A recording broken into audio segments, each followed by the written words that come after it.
In at number 10, we have the Spino. And this is a creature which I think is an extremely underrated one. And it often gets forgotten about in most lists of some great Ark Carnivores. And I know this isn't a great Ark Carnivores list. This is the best late game island tames. Doesn't also mean that they have to be tamed in the late game. I am slightly twisting the definitions around a bit. But there's only really one creature which kind of falls into that slot because it's technically really a mid-game creature. But there are so many creatures you can include on this list. But the Spino, in my opinion, had to be one of them. It is extremely mobile. Obviously spawns on the island. That is a requirement for it to be on the best late game, the island tames. They do have to spawn on the map. And the fact with its mobility that allows it to spin 360 degrees on the spot, like, the Rex couldn't do that. Like, nothing could make the Rex do that. And also, they're really great in the water as well, and they have the hydration buff. And someone said recently that I accidentally said the Spinos had the bleed ability. If I ever said that, I am sorry. I didn't mean it. They do not have the bleed ability, but Rexes don't have the bleed ability either. So, you know. And actually, overall, these things do a little bit more damage than Rexes. And back in the day, like 2016, 2015 Ark, they were seen as more powerful than Rexes. Like, this one was just a bigger, more powerful carnivore, whereas the Rexes kind of taken all of the scene nowadays, and these things are pretty much forgotten about. And they can even go on their hind legs too. That was part of the TLC update that they had at some point, allowing them to deal even more damage. And they're really great carnivores, so I simply had to include them on this list. And I really hope that you agree with me on this one. Next up, we've got the Giga, and since this is an extinction, I can't put these things so high on the list, as for the islands you simply don't need this kind of creature, but I have to put it on here. Come on, the best late games of the island in terms of tames, the Giga, the Tiny Tim, has to be on here. It's an absolute beast, packing loads of damage, but the reason why I say you don't need it is it isn't allowed into boss fights on the island. The Rex is pretty much as powerful as you can get, really, for boss creatures on the island. And I know that's a really, really huge generalization, but, you know, we'll just go along with it. Either way, the Giga can't be allowed into boss fights, so it has no boss use. If this was Extinction, however, I'll put these things so high on the list. Like, man, they are so useful on that map. But they are still useful for gathering resources on the island, like hide and meat and all of that. And they're just really fun to ride on, to be honest. That's another great benefit. They are huge. The only real downsides being their terrible stamina and their rage meter, so it kind of gives them a percentage of their own health, so they don't technically have their true amount of health. Still, I had to include it on the list. Come on, it is the Giga. Next up, following the huge carnivore trend, we have the Carcharodontosaurus, and this is kind of here for a similar reason. It's a big carnivore that deals a hell of a lot of damage, and it spawns where the Giga would spawn, and it's essentially just the Giga, but a little bit better in my eyes, so that's why it's slightly better on the list. It comes in at the number 8 spot instead of the number 9 spot, but the overall premise of the creature is pretty much the same. Again, big carnivore, deals loads of damage, it does all the same stuff. Yes, it has a blood rage, which allows it to do more damage than the Giga when full, and it doesn't have a rage meter, so it has its full health rather than the percentage of its health. And on top of that, its stamina isn't the most atrocious thing you've ever seen. They are pretty much the same thing, and I'm demonstrating its stamina leveling here, which isn't awful, but don't do that. Don't put all your levels into stamina on this thing. That is not what you want to be doing with this creature. Honestly, don't go near the stamina stat. Just leave it as it is. It is alright. It is fine. It is so much better than the Gigas, but if you really need it, get a stamina mutation. And although I would advise you tame one of these things on Ragnarok, they can still be tamed on the island. I do have a taming guide video if you want to check that out. If I remember, there'll be a card at the top of the video.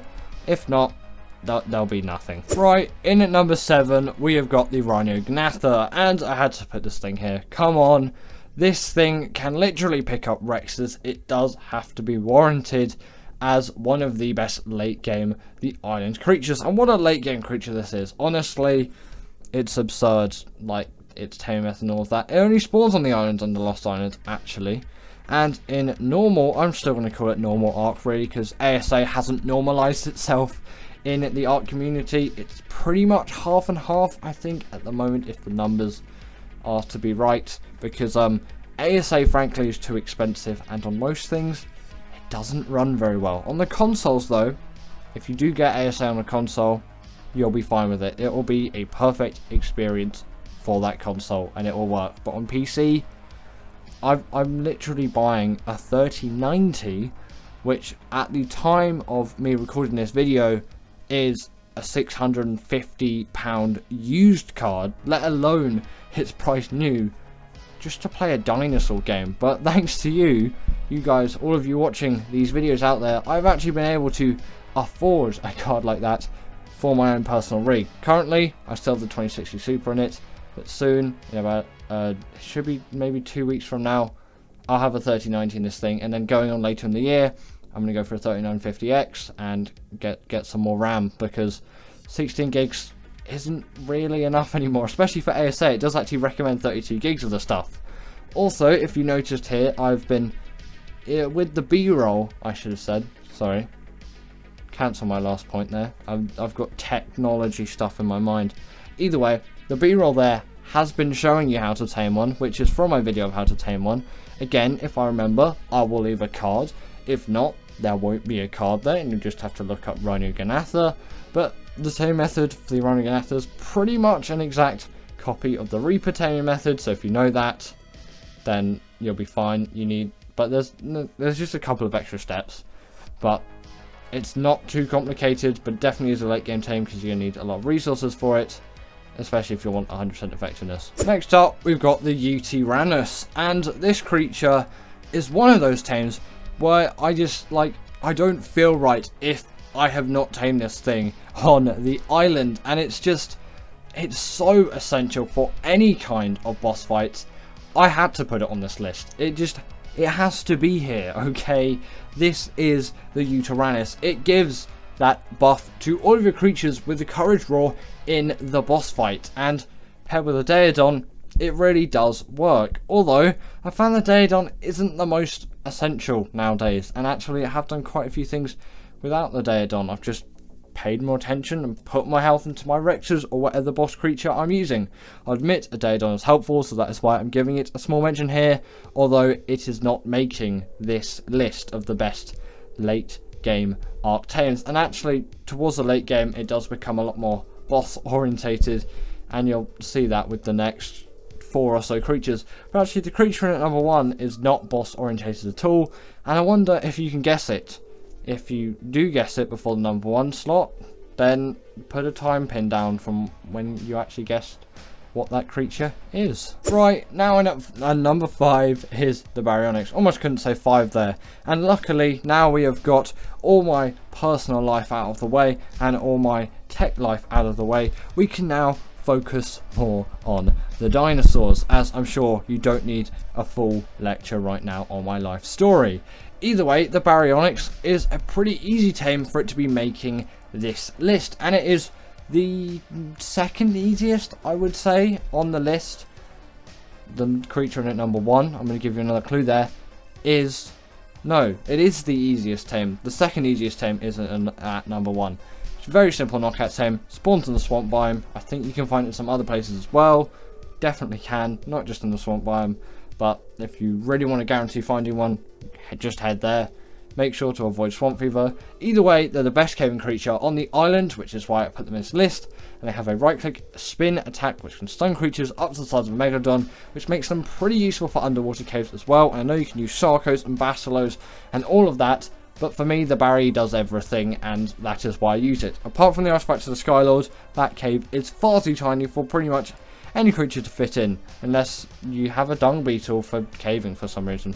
Next up, we've got the Megatherium, and this is here for the chitin gathering, but mainly because of its insanity against the Broodmother boss fight on the island, and obviously that is why it has made the list, and that is why it is here. It is the best creature on the island for defeating the Broodmother, as it sort of gets a rage buff, you could kind of call it.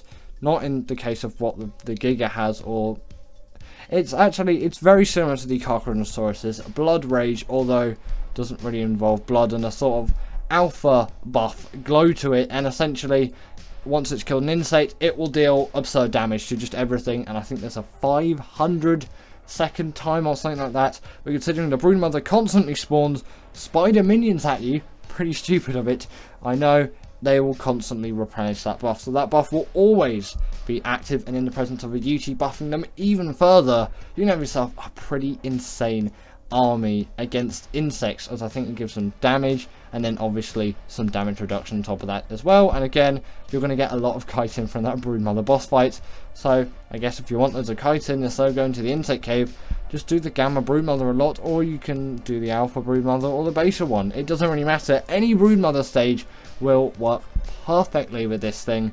No issues at all. They are the go-to for the broodmother, which is obviously why I've had to put them on this list, and in a second you'll see what that buff looks like, and you know, maybe you can see what I mean by it looks alpha buff like. In at number 3 we have the Theri, and this creature had to be in here, firstly because its saddle is unlocked at level 69.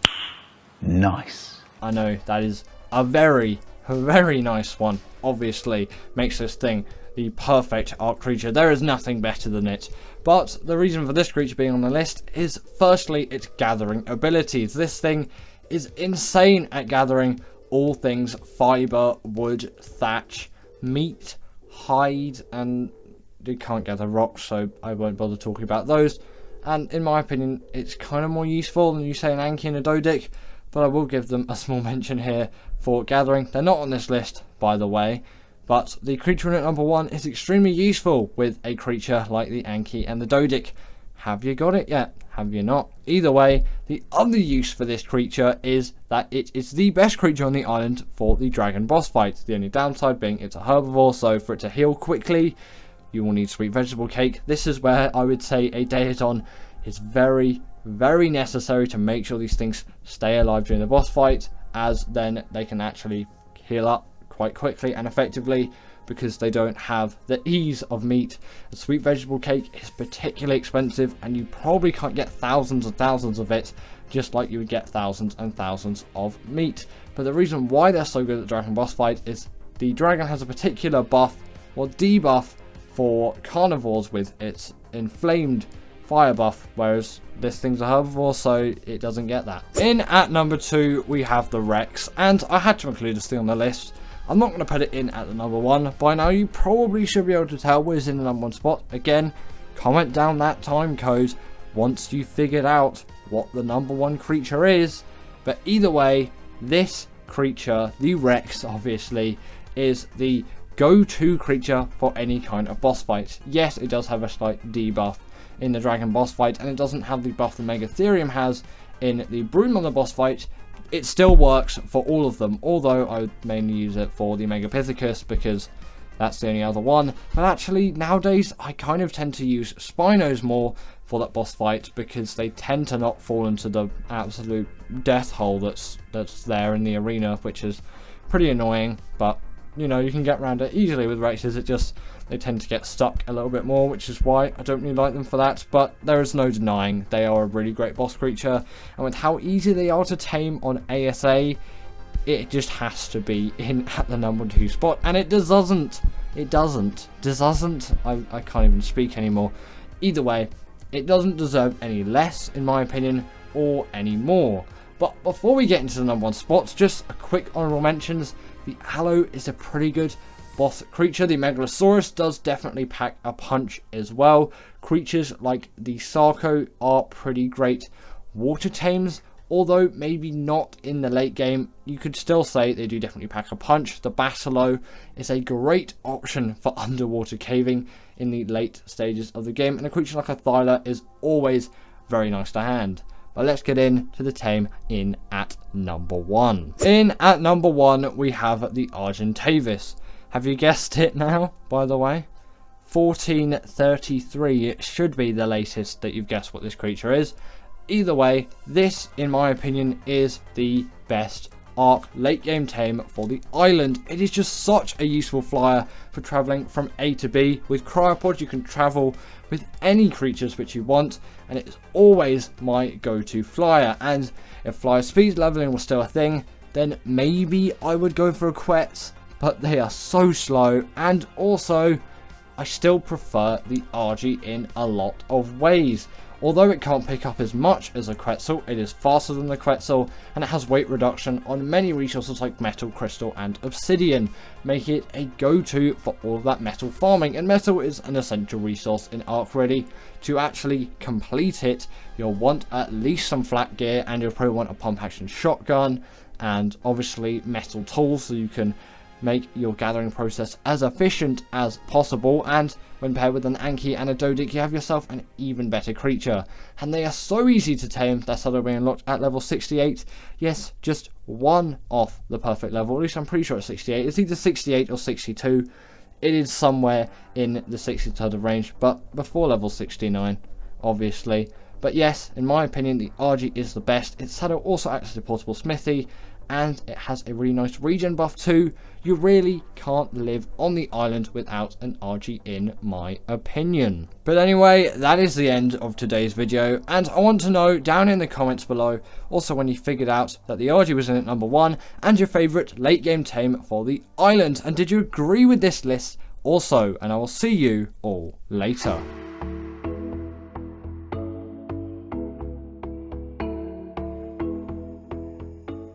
And give it up for our patrons, Ekaterina Puchkova and Karina Thorne, Dominic Maciejewski, sorry about that name, and everyone else that's on this list. All the people I've mentioned are paid members, and if you feel like that's something you want a shout out at the end of the video, go join the Patreon or become a paid YouTube member.